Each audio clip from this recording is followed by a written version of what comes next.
안녕하세요, 독자님들. 서울경제신문 경제영입니다.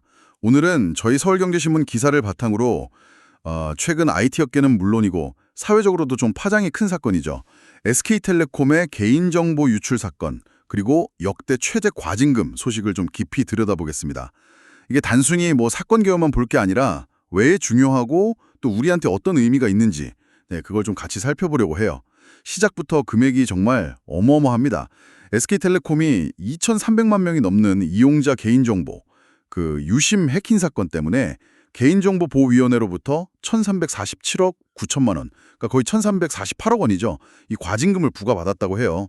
개인정보 관련해서는 뭐 역대 최대 규모라고 하는데, 와, 저는 정말 처음 들어보는 액수예요. 네, 맞습니다. 1,348억 원. 이 액수 자체도 크지만 이전 기록들하고 비교하면 더 와닿죠. 원래 개인정보 관련해서 제일 컸던 게 2022년에 구글하고 메타, 그때 합쳐서 1,000억 원이었거든요. 아, 맞아요. 그때도 엄청나다고 했었는데. 네, 그때는 이제 이용자 동의 없이 정보 수집해서 광고에 쓴 거, 그게 문제였고요. 구글이 한 692억, 메타가 308억 정도였죠. 그런데 이번 SKT 건은 단일 기업 금액으로도 구글의 거의 2배고요. 특히 이게 유출 사건으로만 보면 차이가 더 커요. 작년에 카카오톡 오픈 채팅방 유출 때 카카오가 151억 원이었는데 그게 당시 유출 사건 중엔 최대였거든요. 아, 그것도 컸는데. 네, 근데 이번엔 그거에 거의 9배 가까이 되는 거죠. 정말 전례가 없는 규모입니다. 9배요. 와, 상상도 안 되네요. 여기에 또 과태료 960만 원도 따로 있고 그냥 벌금뿐 아니라 뭐 시스템 점검, 안전조치 강화, 재발 방지 이런 시정 조치까지 같이 내려왔다고 하니까 이게 얼마나 심각한지 좀 알 것 같아요. 근데 말이죠. 처음에 업계에서는 과징금이 최대한 3천억 원대까지 나올 수도 있다 뭐 이런 얘기도 있지 않았나요? 어떻게 최종 금액이 이렇게 1,348억 원 정도로 결정된 걸까요? 혹시 좀 참작된 부분이 있었던 건가요? 네, 그런 예측이 나올 만했죠. 지금 개인정보보호법을 보면 위반 행위 관련 매출액의 3%까지 과징금을 매길 수가 있어요.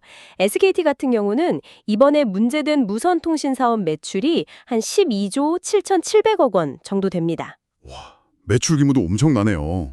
그렇죠. 근데 이걸 기준으로 3%를 딱 계산하면 이론상으로는 최대 3,831억 원까지도 가능했던 거예요. 그래서 처음에 3천억 원대 얘기가 나왔던 거고요. 근데 이제 개인정보위에서 최종 결정할 때 몇 가지 좀 감경 사유를 고려했습니다. SKT가 사건 터지고 나서 바로 해킹 경로 차단하고 추가 유출 막으려고 조치한 점, 또 피해자 구제 노력 같은 거요. 그런 점들이 좀 참작된 걸로 보입니다. 재발 방지 대책 세운 것도 그렇고요. 이런 것들을 종합적으로 고려해서 법에서 정한 최대 금액보다는 한 2,500억 원 정도 낮은 수준에서 결정이 된 거죠. 그렇군요. 뭐 최대 가능 금액보다는 낮아졌다고 해도 여전히 역대 최대라는 건 변함이 없네요. 그만큼 유출된 정보 양이나 민감성이 컸다는 거겠죠. 실제로 그럼 얼마나 유출된 건가요? 한 2,300만 명이라고 하셨는데 정확히 어떤 정보들이 넘어간 거예요? 네, 개인정보위 조사 결과 최종 유출된 이용자 수가 2,324만 4,649명 이렇게 확인됐습니다. 이건 이제 법인이나 공공회선 같은 거 빼고 순수 개인 이용자 기준이고요. 이야, 2,300만 명. 우리나라 경제활동 인구 거의 대부분 아닌가요? 그렇죠. 엄청난 숫자죠. 유출된 정보는 주로 이제 유심, USIM 관련 정보들이에요. 가입자식별 번호, 유심칩 일련 번호 같은 거요.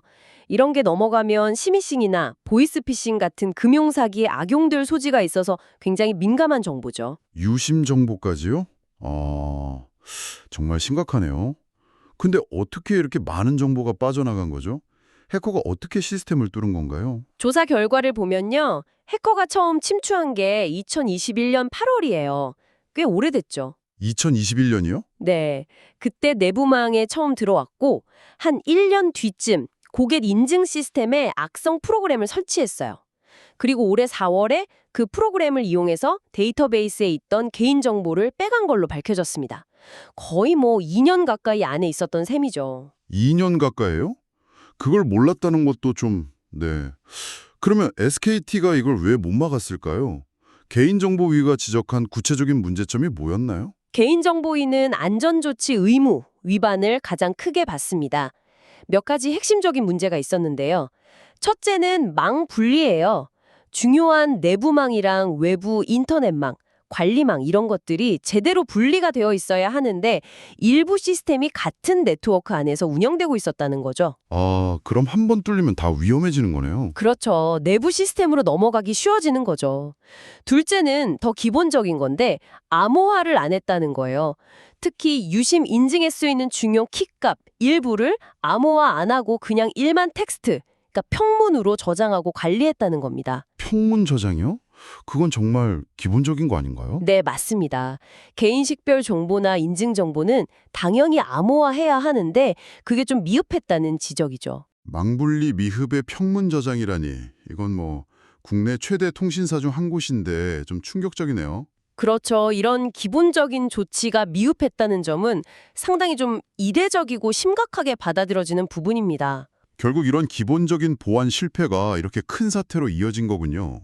이번 조치에 대해서 개인정보위는 어떤 메시지를 주고 싶었던 걸까요? 고학수 개인정보위 위원장 발언을 보면 좀 알 수 있는데요.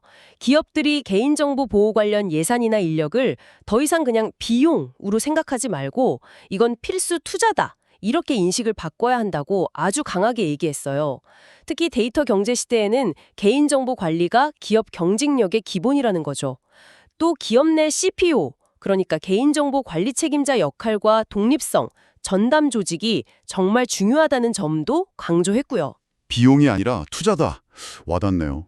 사실 보안 투자가 당장 돈 버는 건 아니니까 비용으로 생각하기 쉬운데 한번 터지면 그 비용보다 훨씬 큰 대가를 치른다는 걸 보여주네요. 그럼 당사자인 SKT 쪽 반응은 어땠어요? 이 결과를 받아들이는 분위기인가요? SKT는 공식적으로는 무거운 책임감을 느낀다.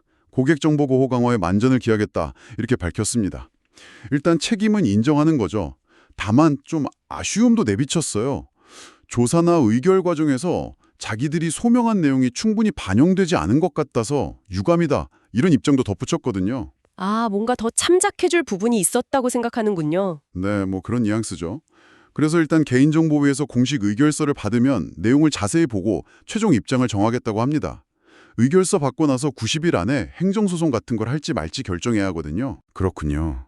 결과에 대한 책임은 내피지만 세부 내용에 따라서는 좀 다툴 여지도 남겨둔 거네요. 어떻게 되든 SKT로서는 뭐 금전적 손실도 크지만 신뢰도에 정말 큰 타격을 입었겠어요. 맞습니다. 13억 4,800원도 큰 돈이지만 사실 더 무서운 건 신뢰 문제죠. 통신 서비스는 특히 고객과의 관계가 중요한데 내 정보도 안전하지 않을 수 있다. 이런 불안감은 정말 크거든요. 이걸 어떻게 회복하느냐가 앞으로 중요한 과제가 될 겁니다. 네, 정말 고객 신뢰는 돈으로 살 수 없는 자산이니까요. 이번 일이 그냥 SKT 문제로만 끝나지 않고 다른 기업들도 좀 경각심을 갖고 시스템을 점검하는 계기가 되면 좋겠습니다. 우리 정보는 다 소중하니까요. 자, 오늘 저희가 다룬 내용을 바탕으로 독자님들도 한번 생각해 볼 만한 점이 있는 것 같아요. 이번 SKT 사례처럼 기술 발전 이면에는 개인정보 침해 위험이 계속 커지고 있잖아요. 과징금 같은 처벌 강화도 물론 중요하지만 과연 그것만으로 충분할까? 어쩌면 우리가 편리함만 쫓다가 보안이라는 가치를 너무 쉽게 생각한 건 아닐까? 이 기술 발전과 개인정보 보호, 그 균형점을 어디서 찾아야 할지 한 번쯤 고민해 볼 문제가 아닌가 싶습니다. 지금까지 SKT 유심 해킹 사건과 역대 최대 과징금 부과 소식에 대해 다뤘습니다. 다음에도 빠른 소식으로 찾아뵙겠습니다. 지금까지 서울경제신문 경제용이었습니다. 감사합니다.